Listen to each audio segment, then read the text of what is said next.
Tato. Thanks so much for coming at short notice today. And of course you know by now who our new head coach for the All Blacks from 2024 is, Scott Robertson. So I want to congratulate Scott on his appointment.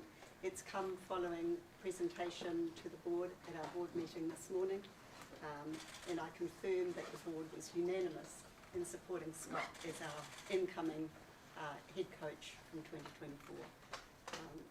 We're really very pleased that it's been a robust process, delighted to be able to conclude it today, and I'm going to hand over to Robbo for some further comments.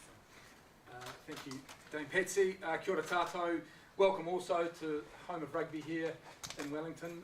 Great to have you all coming into New Zealand Rugby to celebrate, which is a really special and important day for our organisation as we look to congratulate Scott on his appointment. We're delighted to have him coming on board to take over the role as All Black coach from 2024. We know this means a huge amount to him, how special the All Blacks is to him as a person and his family. We just want to recognise that significant support he has from his family as well, and we know they're incredibly proud of his appointment too. Also want to recognise the incumbent All Black coaching team and Ian Foster and all of his staff and the team as they look to head towards Rugby World Cup 2023 in France. They have our 100% support as they go into that tournament, and we're looking forward to working with them over the next 6 months to do everything we can to make sure that tournament's a huge success for the All Blacks and New Zealand Rugby, and a tournament that the entire country can be proud of. So without further ado, I will pass over to Scott now for comments, and I think we're going to take some questions after that. Thanks. Cheers, Dave Patsy. Thanks, Mark. Well, it's good to be here, everyone. Look, first I want to start off as All Black 974. To be able to coach the All Blacks means a lot to me. I've been preparing, getting ready for this opportunity for a long period of time, and just to probably just reiterate what Mark said. When my time starts, I'll be preparing as well as I possibly can, but with full respect and probably professional, the boundaries that's required with the current group, and making sure they're set up so they can perform at this Rugby World Cup and go away and perform and get the World Cup for the All Blacks. So it's great to be here today, but I understand my roles and responsibilities. But extremely excited to make the phone calls to my mum and dad, Mo and Joe. It's pretty special. They're an emotional couple, and my wife Jane and my kids. So it's been a big 48 hours. Been here all day yesterday in a suit and all day today in a suit and presenting to a panel and then into the board, and here we are now. So thank you. Scott, can you talk us through the last 48 hours and when you actually told and who told you? Probably just signed the papers probably an hour and so ago. That's sort of how recent it is. Look, I've been preparing for the interview for probably the last 3 weeks, making sure they got everything covered. They were pretty clear in that they wanted me to cover in that presentation, so prepared as deeply as I possibly could so I could make sure I got my authentic self across and who they were going to get, and also cover off everything that they required. So came up yesterday with the panel and then today with the board, and here we are. Was there any point last year perhaps when you considered that might not happen for you, you might walk away? I never thought I would walk away as such, but the potential, you start to look at options and what's going to happen. I made it pretty clear that it was my last year with the Crusaders, and I wanted to become an international coach, and the process is where we are now. So look, I'm pretty loyal. As I said before, as a proud player, now as a coach is something I've worked hard for. And have you got your coaching team sorted? And can you announce that to us? Yeah, no, that's one part of it. Look, we're going through that at the moment. We started those conversations. We couldn't really have those beforehand. So we've only literally like I said, got to a point we are now before we'll start those conversations. But look, I've got my preferred group here. Scott, Yeah. what are you going to do differently for the All Blacks as a coach As a compared to coach? Ian Foster? Oh, we're different people, different coaches, so we'll bring in different aspects. He's extremely successful, and you know, his time as a coach, and I have been sort of doing their own ways. You know, look, I think, you know, how I leave my mark on the group is, yeah, what I would have presented on today. I can go through the presentation again if you want, but I think, you know, the way I look and view the game, we're different. The way I've created the culture is going to be different, and you know, the game might be totally a bit different. So there's going to be a natural innovation with just the different ways we look at the game. But yeah, It was a tough season for the All Blacks last year. How big is the task for you to get the All Blacks back on track to number one in the world? oh, we've got a long runway. Lots got to happen. You know, they've obviously got a World Cup to have to go and get. You know, and then you know, like for myself, I've still got a World Cup, a super around competition, and then before we get our first test matches against England, so there's plenty of time to look at how things we can get better at, or you know, there's some great stuff already. So you just got to wait up. I've got time. Scott, what's your relationship with Ian? Have you been able to speak to him? I mean, how is that going? Yep, had a conversation with him in the last couple of weeks. Just connected. Look, you know, we're really professional in that regard. You know, when a coaching professional, that's pretty brutal. You know, results based, but I never get in front of anyone with relationships. My first thing is to pick up the phone and be a man first before anything else. So, you know, it's good. Mark, just a question for you. How many people did you interview for this role? Oh, look, we're not getting into the details of the number of candidates. As Dame Patsy has signalled, we are really comfortable with the number of conversations we had with people around the wider coaching environment as it relates to New Zealand and this potential role with the All Blacks.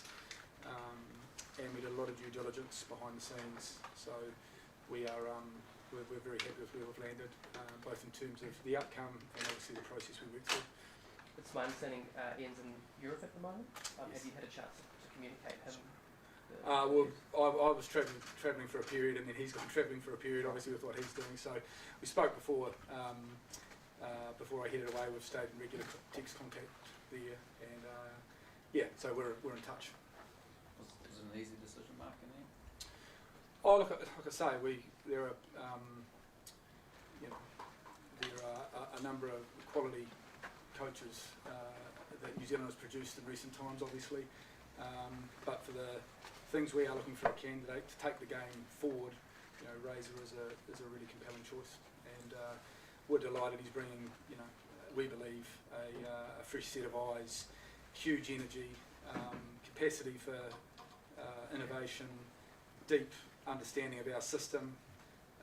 So that relates positively to alignment and integration across the game. He's coached our under-20s, he's coached at NPC level, so deep connection to the game and understanding of key stakeholders we have as it relates to players as well as our different provincial unions and Super Rugby clubs. So really well-rounded skill set and relationship set there, what we think will bring to the role as well. If I could just add there, you asked if it was a tough decision. Well, of course it was, because it's so important to New Zealand rugby and all of New Zealand. So we took it very seriously. And so we made sure that it was thorough and robust. And I think the proof is that today the board were unanimous in the decision that Scott would be our next rugby coach for the All Blacks. At the start of the month, you said it was likely to take around 4 to 6 weeks. What has made it a quicker process than it? You always like to hedge. We don't like to disappoint, so it's always better to estimate a little bit longer than you think. But I think we always hoped to be able to work to a timetable pretty close to this one, because it fitted in well with our board program for the year, and so I'm pleased that we were able to complete Was Scott the only one that presented to the board? Well, I'm not going to go into the detail of the process because there were lots of elements to it, and I don't think that's helpful. Jamie Joseph was obviously a contender at some point. Did he pull out? So, no, he definitely didn't pull out. We had a contested process. That's all I'll say. Scott, there was obviously links for you to coach Fiji, other international sides. Did they go anywhere? How serious are those talks with any other nations or places go? It's pretty irrelevant now. I'm here now, mate, so I think that's what we're focused on. Look, there was options, yeah. But this is my preferred, so. Yeah. The suggestion is obviously that you agitated for this position to be sort of ahead of the World Cup.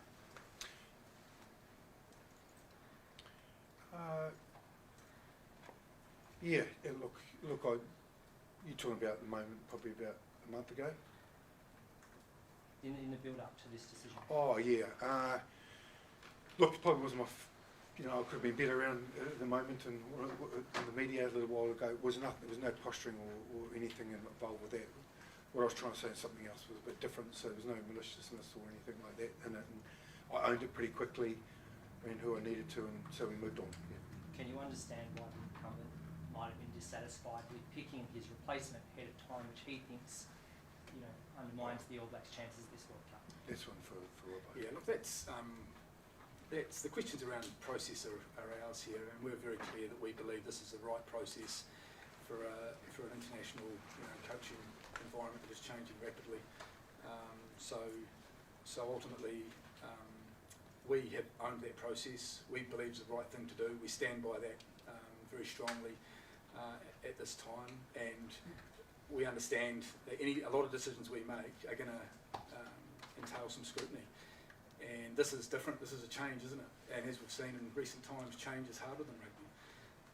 But like I say, when we look across the international environment, the different things that are happening around the international coaching market, this was the right thing to have done. And we at different times can't control everything that's said about the game, or certainly control things that are said by others. But we worked, I guess, with a lens of being incredibly respectful and caring to our people. We wanted to move at speed where we could, and we wanted to keep things as confidential as we could as well. Unfortunately, things don't always pan out for what you plan for, but at the time that we made the decisions through to now, we worked very, very swiftly, and like I say, we're comfortable with where we've landed. Mike, did Scott's popularity with the rugby public play a factor into picking him?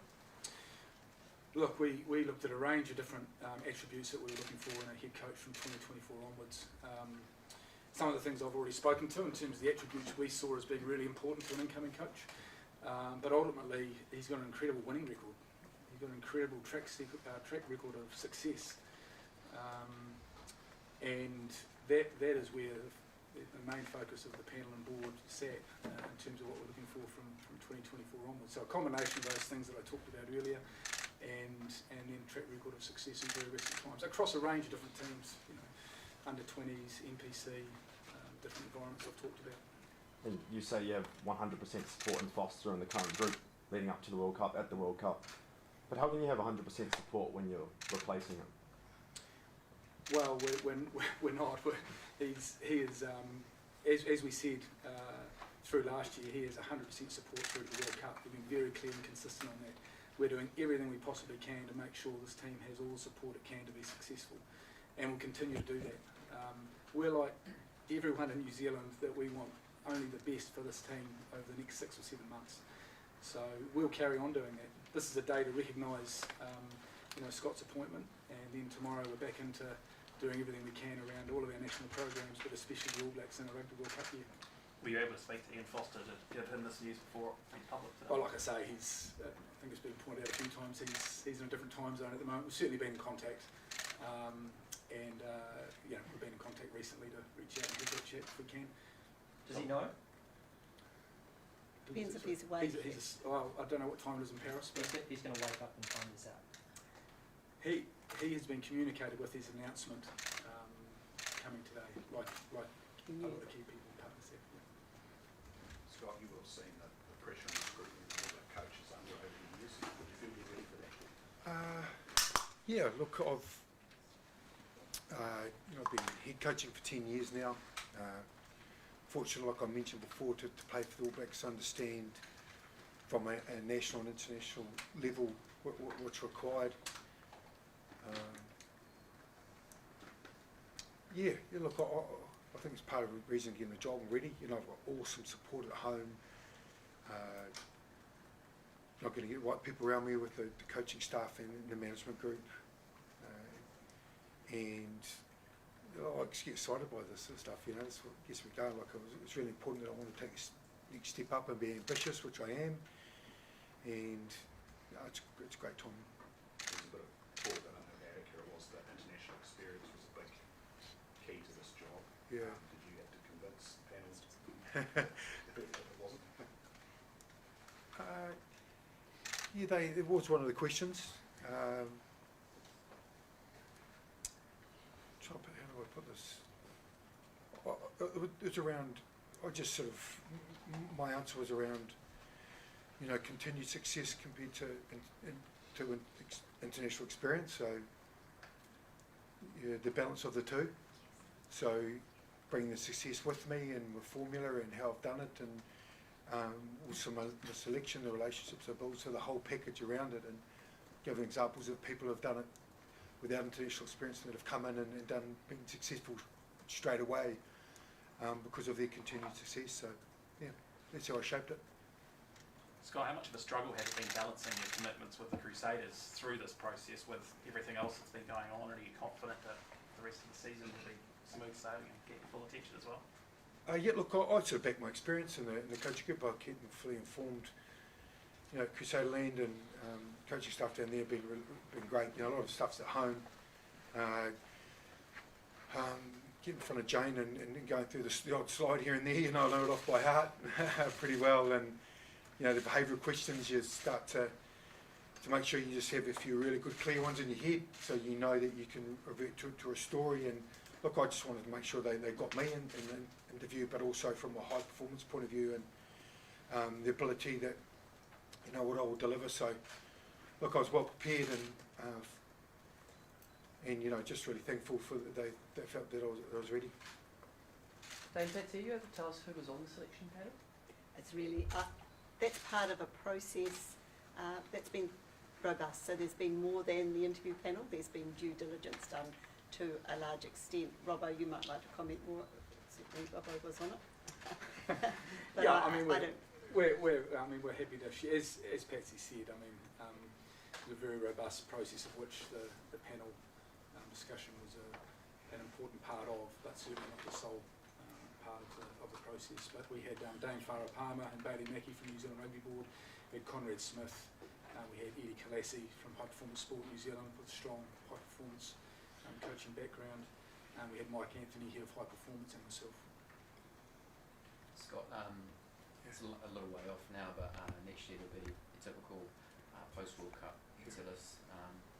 How do you feel about the challenge of, I guess, of rebuilding the All Blacks with those players leaving?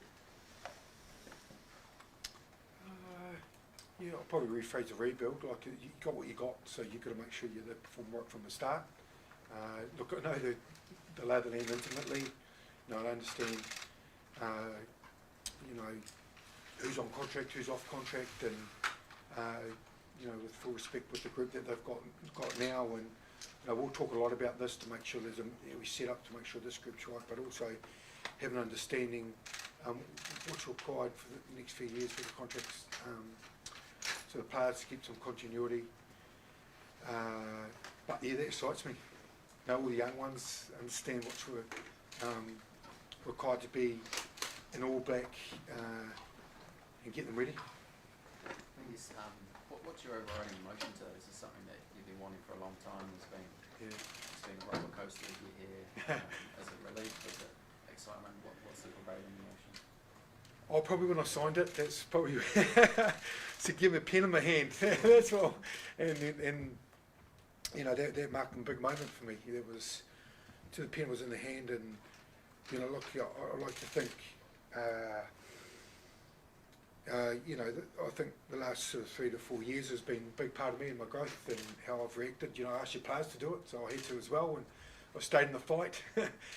And you know, here I am now. I'm really proud of myself, but also all the support that I've had over a long period of time. I've got some awesome mentors, as I mentioned before, awesome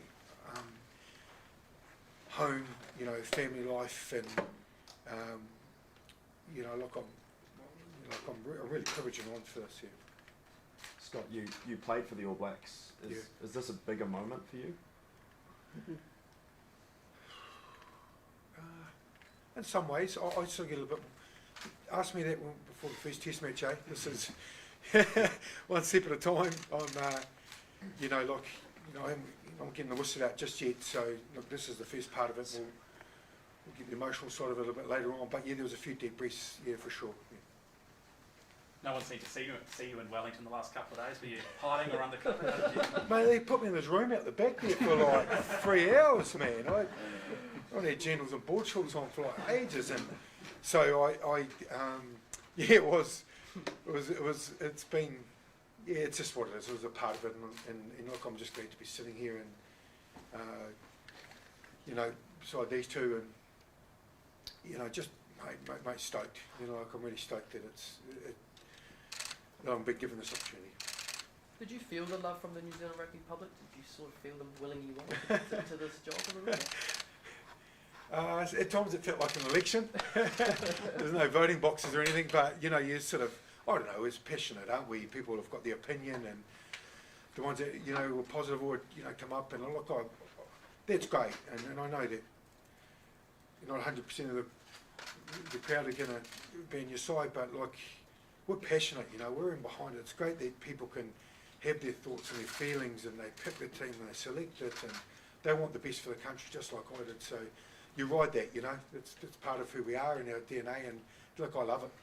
Yeah. And will your breakdancing tradition continue with the All Blacks? Mate, I'm Only when he wins the World Cup. every 4 years is okay for me. Yeah. So Scott talks about it in terms of passion, but having observed him today and discussed it with the board, we saw it as inspiration. So we look forward to the inspirational journey that he will take the All Blacks and Aotearoa New Zealand on over the next 4 years.